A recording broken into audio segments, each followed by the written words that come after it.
এই যে tuna can, এই টুনা ক্যানের আজকে একটা খুব ভালো রেসিপি থাকবে, ছোট বাচ্চাদের জন্য হোক বা বড়দের জন্য হোক। আর কনভিনিয়েন্স মার্টে আর ওই যে ট্রায়াঙ্গেল গিমভাব কিনে খাইতে হবে না, যেটা আমি প্রায় সময়ই জিওর জন্য তৈরি করি, আজকে আপনাদের সঙ্গে শেয়ার করব। হ্যালো সবাই, কেমন আছেন? আমি কলিকল্পনা, সাউথ কোরিয়া থেকে। শরীরটা খুবই খারাপ, দেখেন স্বাস্থ্য কেমন মোটা হয়ে গেছে আজ 2-3 দিনের ভিতরেই। তারপরেও আজকে আবার একটা ব্লগ নিয়ে চলে আসলাম। তারপরেও বলি যে হ্যাঁ আছি, ভালোই আছি আপনাদের দোয়াতে আশীর্বাদে। আজকে 15 তারিখ মঙ্গলবার দিন। জিও স্কুলে যাচ্ছে।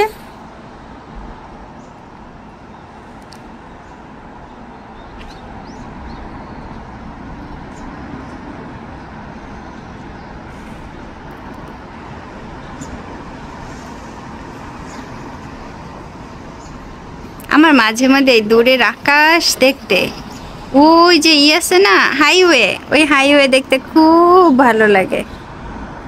স্কুলে বাচ্চারা অনেক এখন চলে গেছে, কারণ এখন বেশ সকাল 8:12 বাজে। ও জিওর আজকে দেরি হয়ে গেল, আমার জন্যই বিশেষভাবে দেরি হয়েছে, কারণ ওই যে কম্পিউটারে যে আছে না হেডসেট, কোরিয়ান উচ্চারণ হেডসেট আছে না, সেই হেডসেট ওর পুরনো যেটা আছে সেইটা থেকে ওই যে স্কিন উঠা যেতেছে, বুঝছেন, চামড়া। তা ওইটা পুরানোটা আজকে নিয়ে যাবে স্কুলে আজকে আছে গেমের প্রতিযোগিতা আছে। ওর নিজের যেটা সেটা তো ওর আছে, তা ওই পুরনোটা ওর এক বান্ধবী না এক বন্ধুরে দিবে, তার নাই হেডসেট নাই। এখন সেটা থেকে খালি স্কিন উঠতেছে, আমি কেন পরিষ্কার করে রাখি নাই, তাই নিয়ে ওর মন খারাপ হয়ে গেছে। একটু যদি মনে করতাম গতকালকে রাত্রেও, তাহলে পরিষ্কার করে দেওয়া যাইতো, কিন্তু আহারে বাবুটার মন খারাপ হয়ে গেছে। ওই যে সাদা ব্যাগ আমার বাবার। আকাশটা একেবারে মেঘলা মেঘলা আজকে, এই মেঘলা দিনে একলা।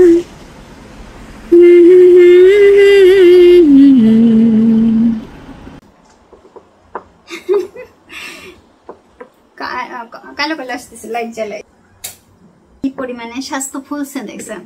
তা এত গরম পড়ছে, সবাই কেমন আছেন? আমি শশা কাটতেছি, কিমচি করব, শশার কিমচি, ঠান্ডা স্যুপটা করব। এই যে এইখানে পেঁয়াজ আর মরিচ কুচি করা, আমি এখানে এই যে সিজনিং সল্ট খুব সামান্য দেব, বেশি দেব না। সিজনিং সল্ট খুব সামান্য দিলাম, দিয়ে এটার একটু মাখাইলাম। টুনা ক্যান আজকে বাচ্চাদের জন্য একটা খাবার, টুনা ক্যান। বাচ্চারা খেলে পরে মরিচ দেবেন না, ব্ল্যাক পেপার পাউডার দেবেন না। টুনা ক্যান, এই পানিটা ফেলাইয়া ভিতরের, হ্যাঁ, তারপরে নিতে হবে। অন্য একটা চামচ দিয়ে নিলে বেশি ভালো হয়, কারণ এটা আবার তরকারি রান্না যাবে। এই যে এক পাশ থেকে এরকম করে পানিটা একটু চাইপে চেপে একদিকে নিয়ে আসা, ধীরে ধীরে করলে পরে একদিকে পানিটা চলে যায়, তারপরে এইভাবে উঠে এই যে দিলাম। জিওর পছন্দের একটা খাবার।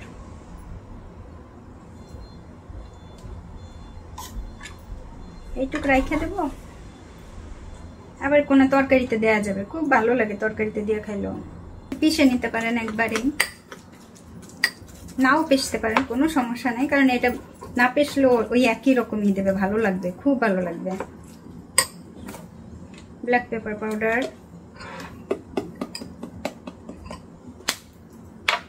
তিল আপনি যে কোনো তিল ব্যবহার করতে পারেন, সাদা বা কালো,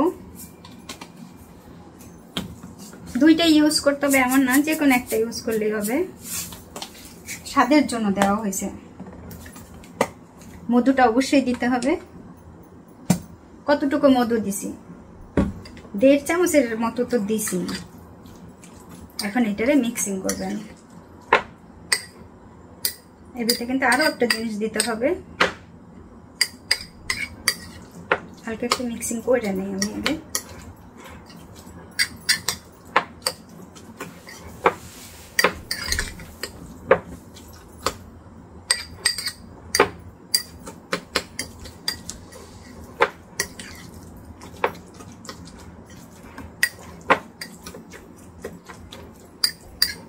হালকা মিক্সিং করছি। এখন এই যে মেয়োনেজ, বাচ্চাদের পছন্দের, বড়দের পছন্দের, আমার পছন্দের মেয়োনেজ দিচ্ছি। বেশ করে মেয়োনেজ দিয়ে দিলাম,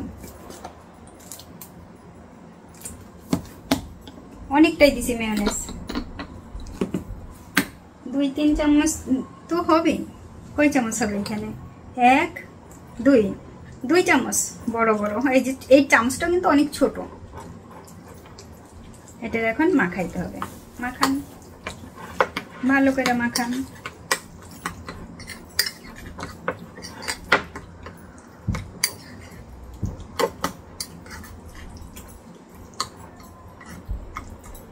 এখানে আমি ডিম ভাব তৈরি করার সমস্ত কিছু রাখছি, বুঝছেন। ডিম ভাব গতকালকে থেকে আবার তৈরি করতেছি, আপনাদের সঙ্গে শেয়ার করেন না।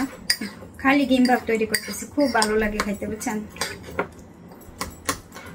এটা যত ভালো করে মিক্সিং করবেন তত টেস্ট হবে, কারণ ওই যে মধু দেওয়া তো। একটু খেয়ে দেখতে পারেন, অসম্ভব টেস্ট, অসম্ভব। ছোট বাচ্চারা খাইলে কিন্তু আবারও বলতেছি, ঝাল দিবেন না, মরিচের দিবেন না, ব্ল্যাক পেপার পাউডারও দিবেন না, তবে কিন্তু হবে। পেঁয়াজটাও কমাই দিবেন, কারণ পেঁয়াজও ঝাঁজ থাকে, আর আমি দেশি পেঁয়াজ দিছি। এই যে হয়ে গেছে। এখন এইটা দিয়ে আজকের খাবার হবে। এইটারে আমি কি করি বুঝছি, এই ছামচি টুনার এগুলো যে জায়গা পড়বে সেই জায়গায় গন্ধ হবে। এখানেও লাগছে। এই যে র্যাপ আছে, আর বললেন না, এই যে ম্যাট, হ্যাঁ, এই ম্যাটের সাথে আমি নিয়ে নেব। 2 পাশে যেন সুন্দর কাজে হয়, সেই জন্য আমি নিয়ে নেব। কেন আমি এই ম্যাটটাতে পলিথিন ব্যবহার করি আর বললেন না, মানে এত পরিমাণে তেল লেগে যায়, খাবার লাগে, আর ভাতও যদি লাগে যায় তাহলে কিন্তু ছাড়ানো কষ্ট হয়। এগুলো আপনারা অনলাইনে বা মার্কেটে কিনতে পারবেন, বহু পুরনো। তারপরে এইভাবে একটা ভাঁজ করে দিয়ে নিতে হবে, যেন কোথাও বাইতে না যায়।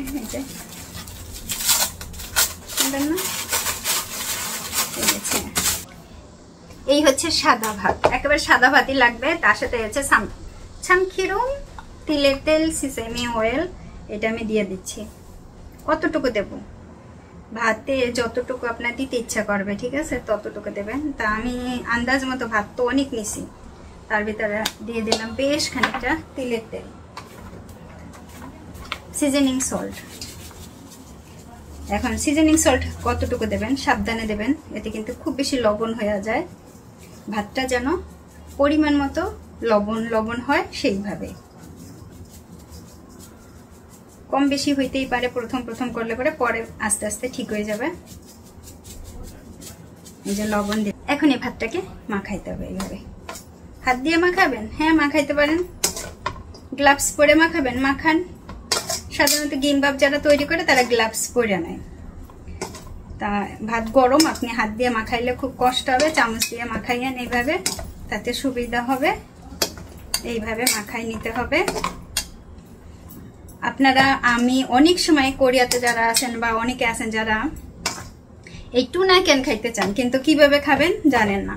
এই গিম্বাব খিম কিনে নিয়ে আসবেন, ছোট ছোট খিম না, গিম্বাবের খিম আলাদা, এই খিম নিয়ে আসবেন। তারপরে এইভাবে তৈরি করবেন, তাহলে কনভিনিয়েন্স মার্ট থেকে ওই যে অনেক সময় আমরা টুনা ক্যান ছামচি মায়ও ভাত কিনা খাই না, ট্রায়াঙ্গেল গিম্বাব, ওইটা আপনাকে আর কিনা খাইতে হবে না। ঘরে বসে তৈরি করবেন, অনেক বেশি তৈরি করবেন, সবাইকে নিয়ে খাবেন। যেটা আমি প্রায় সময় জিউকে তৈরি করে দিই, আমি খাই। আপনাদের দুলা ভাই আবার নরমাল ডিম ভাতটা পছন্দ করে। যে ভাত মাখানো হয়ে গেছে, ভাত আপনি একটু খাইয়া দেখেন লবণটা ঠিক আছে কিনা। এই যে এরকম ক্রিম কিনবেন, কিনা যদি করতে করতে একটু বেশি থাকে পলিথিনের ভিতরে রাখা দিবেন, ক্রিম ভালো থাকবে। আমি গতকালকে রাত্রেও বানাইছি, তার আগে কয়েকদিন বানাইছি এক ঢালা। ক্রিমগুলো দেখতে কেমন, ছোট ক্রিমগুলো দেখতে আলাদা, আর ডিম ভাবের ক্রিম দেখতে এরকম। দেখছেন একটু ভাজ ভাজ আছে, আর এক সাইডে এরকম আছে। আপনি যে কোনো সাইড দিয়ে করেন, কোনো সমস্যা নাই। তো আমি এখানে ভাত নিয়ে নিচ্ছি। আপনি গ্লাভস পরে করবেন, আমি গ্লাভস আজকে পরবো না, হাত দিয়ে করব। ভাতগুলা সুন্দর করে পার্ট কইরা লাগাবেন, পাতলা কইরা, মোটা করবেন না ভাত। ভাত মোটা করলে কিন্তু খাবার এইটা ক্রিমটা ছিঁড়া যাবে। যেখানে মোটা আছে সেখানে ভাত উঠাইয়া আর এক জায়গায় লাগাই দেবেন, বুঝছেন? যেখানে মোটা আছে সেখানে ভাত উঠে আর এক জায়গায় লাগাবেন। ভাত নেবেন, ফাঁকা জায়গাগুলো দিবেন, চামচ দিয়ে নিয়েন। অনেক কাপড়ে দেখছি ওই যে বাংলাদেশের এক কাপড় সারাদিন খালি এই শাশুড়ির নামে পুতের বউ নামে বলতেই থাকে, হাতে হাত দিয়ে কেমনে কেমনে ধরে, কিন্তু তার চ্যানেলের ভাই বোনেরা কত ভালো, তাকে কখনো কোনো কথা বলে না। আর আমি কোন একটা কিছু দিলে আপনি হাত দিয়ে ধরলেন কেন, আপনি চামচ ব্যবহার করলেন না কেন, আপনি গ্লাভস ব্যবহার করলেন না কেন? আরে ভাই, এটা না পরিবার, তোমার জন্য তো করি না, আমার পরিবারের জন্য করতেছি। হ্যাঁ, তো এই যে হয়ে গেছে, আপনাদের বলতে বলতে লাগানো হয়ে গেছে। দেখেন এখন এই যে দেখেন চামচি, এই মাত্র যেটা করলাম, এইটা দিয়েই, শুধুমাত্র এইটা দিয়েই আপনি বাচ্চাদেরকে দিতে পারবেন। আর এর সাথে যদি আর কিছু দিতে চান সেগুলো হচ্ছে অপশনাল, একেবারেই অপশনাল। দিতেও পারেন, নাও দিতে পারেন। আপনি বেশি বেশি দিতে পারেন, অল্প অল্প দিতে পারেন। এই যে আমি দিলাম, এটা হচ্ছে কাঁকড়ার মাংস, তার সাথে হচ্ছে ধানমজি, ডিম কুচি, লবণ দিয়া শুধুমাত্র ডিম এরকম ভাজা করা, উয়াং, কালোটা হচ্ছে উয়াং, এই যে উয়াং দিলাম। আর এটা হচ্ছে শশা, শশা উয়াং সব একসাথে ছিল গতকালকে রাত্রে থেকে, সেই জন্য কালার চেঞ্জ হয়ে গেছে। এটা এখন ভাজ করতে হবে। ভাজ করার সময় ওই যে এই ভেতরের দিকে একটু ধরেন, ধরিয়ে নিয়ে এইভাবে একটা চাপ দেন, তারপর আবার ধরে নিয়ে চাপ দেন, উঠাই নিয়ে আবার ধরে নিয়ে একটা চাপ দেন, আবার ধরে নিয়ে একটা চাপ দেন। কিচেন টাওয়াল দিয়ে হাত মুছে নেবেন, কোথাও লাগলে মুছে নেন। এখন দেখেন ভিতরে কিন্তু ওই যে অনেকটাই পড়ে গেছে, চামচি যাক করে যাক, কোনো সমস্যা নেই। এখন উঠাইয়া ভিতরে ধইরা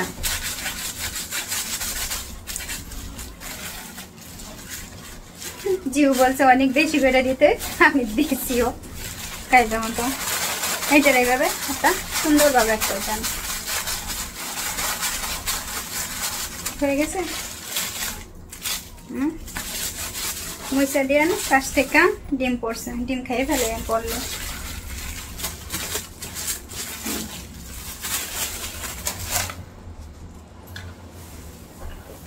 দোকানে কিন্তু এরকম মশে না, দোকানে বাইরেও না, আমি অনেক বেশি দিছি, কারণ ওই যে একটু ঝোল ঝোল হয়েছে যে ছামচি, টুনা ক্যান, ছামচি ছামচি বলতেছি, টুনা ক্যান। এখন এইটাকে কাটবেন, এই হচ্ছে ছুরি, ছুরিটা একটু বেশি ধারালাটা নিয়েন। এই যে জিওরে দিলে অনেক খুশি হবে, খুব কইটা বলছে। আমি একটু পাতলা করে কাটি, এই যে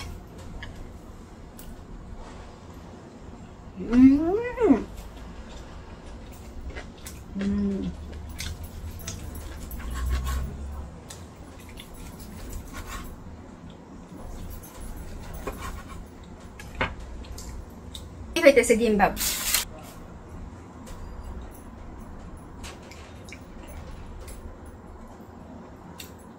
ছুরিটায় ধারালা ছুরি নেবেন, তাতে আপনার সবচেয়ে সুবিধা। কত সুন্দর হয়েছে না?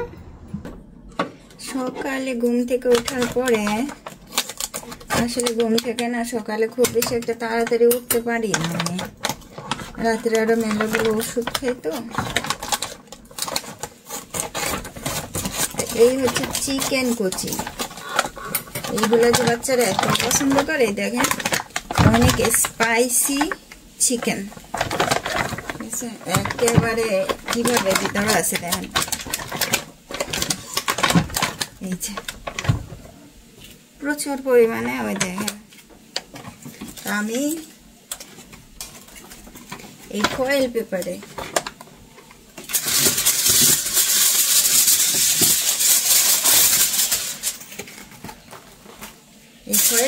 নিয়ে নেব, এইখান থেকে ধরে এই ওরে বাবারে,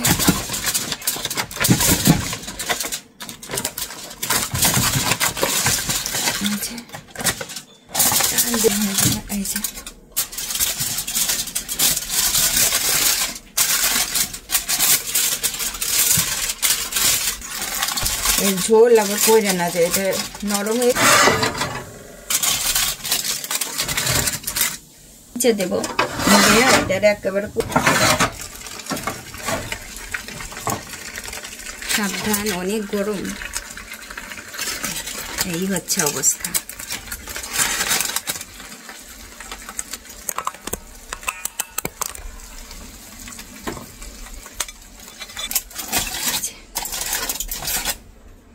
এই হইতেছে চিকেন কচি,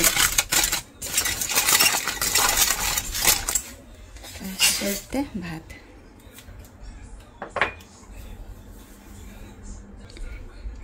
সকালে আমার এই খাবারটা করতে 10 মিনিটের মতো লাগে, কারণ এটা একেবারে ডিপের থেকে বের করে একেবারে ই করা তো, নিচেই পোড়াইছি, সেজন্য খুব সুন্দর হয়েছে। দেখেন এত সুন্দর হয়েছে, একটু ছিঁড়া।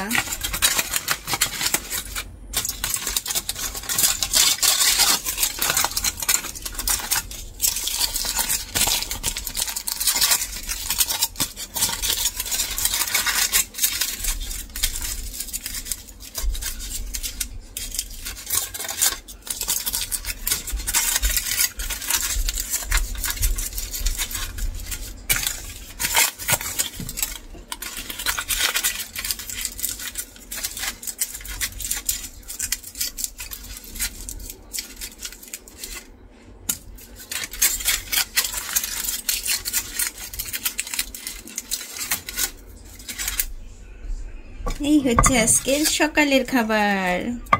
আমি এখন অল্প করে একটুখানি বলে দিয়ে আমার অসুখের কথা। অনেক আপুরা আমাকে কমেন্ট করতেছেন যে আপু বললেন কি হয়েছে, আবার অনেক আপুরা বলতেছেন যে আপু না থাক, বলার দরকার নাই।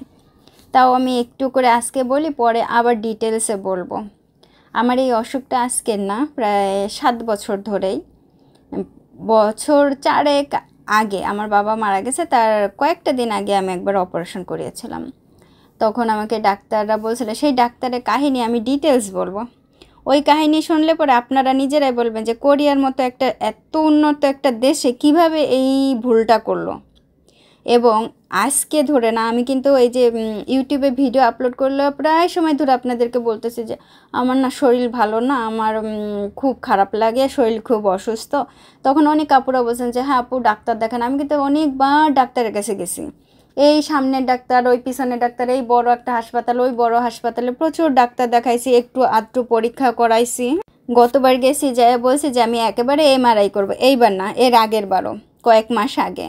তখন ওনারা আমাকে বলছে যে না এমআরআই করানোর দরকার নাই, আপনি করান, এমনি সে গাইনি যে ডাক্তার এমনি পরীক্ষা করলে হয়ে যাবে। তা এইখানে কোরিয়ান ডাক্তার এমন একটা ডাক্তার যে আপনি যদি বলেন যে আমি এমআরআই করব, আপনার কথা শুনবে না।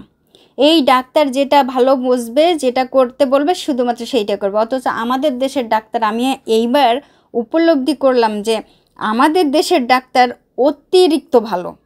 একেবারে ভালো, সেটা ভেলোর বলেন, চেন্নাই বলেন বা আমাদের দেশ। এখানে আল্ট্রাসাউন্ড করার সময় পানি খাইতে হয় না, কিন্তু আমাদের দেশে আল্ট্রাসাউন্ড করাইয়া পানি খাওয়াইয়া পুরো রোগ বাই করে ফেলায় যে এই হয়েছে ওই হয়েছে। আর কোরিয়ার মতো দেশে আমি কয়েকবারই মানে একবার আল্ট্রাসাউন্ড করলাম, মানে আল্ট্রাসাউন্ড মানে তো করছি কয়েকবারই, তারপর হচ্ছে সিটি করাইছি, এমআরআই করাইছি, ভাই কোনো কিছুতে কি ধরা পড়ে নাই? বরাবরই একটা কথাই বলছে, সে গাইনি ডাক্তার হোক বা এই যে সিটি করানোর পরে বা আল্ট্রাসাউন্ড করানোর পরে আপনার কোনো অসুখ নাই, এই একটা কথাই বলছে। ওই যে অনেক আপুরা কমেন্ট করছেন যে আপু আপনার কি এই সমস্যাটা? হ্যাঁ, ওইটা তো প্রত্যেকটা মেয়েদেরই প্রায় থাকে, প্রত্যেকটা না বললেও প্রায় 50-60% মেয়েদের ওই সমস্যাটা থাকে, যে কোনো মেয়েদের, মহিলাদের, বয়স্ক মেয়েদের, মধ্যবয়স্কী সবারই। তো এখন সেই সমস্যাটা আমার ছিল। তো ওই সমস্যাটার থেকেও বড় সমস্যাটা যেটা হচ্ছে, ওনারা আমাকে বলছে যে একটা উন্নত মানের চিকিৎসা যেটার নাম হচ্ছে হাইফো, কোরিয়ার এসে বলে যেটা, সেটা করালে পরে আপনার এই সমস্যাটা থাকবে না। কিন্তু ওর ভেতরেই যে আমার একটা বিশেষ একটা খারাপ একটা ছিল, ওনারা এত পরীক্ষা করছে ভাই, সেটা কি ওনারা দেখে নাই কেউ? সেইভাবেই ওনারা আমাকে ওই হিটটা দিছে পেটে, তাই না, 4 বছর আগের ঘটনা, তখন হিটটা দিছে। ওই হিটের কারণে আমার পেটের অবস্থা আরও বেশি কন্ডিশন খারাপ হয়ে গেছে। তো আমি আসলে কি বলবো, মানে বলার আমার না এত লাগতেছে যে মানে মেজাজ খারাপ হইতেছে। সত্য কথা বলতে কি মেজাজ খারাপ হচ্ছে, আপনাদের দুলাভাইয়েরও অনেক মেজাজ খারাপ হচ্ছে যে কি দিয়া কি হইলো। আমরা আসলে অন্যরকম একটা ফ্যাসাদে পড়ে গেছে, এরকমই মনে হইতেছে। এখন সমস্যা হইতেছে গিয়ে অপারেশন করতে হবে।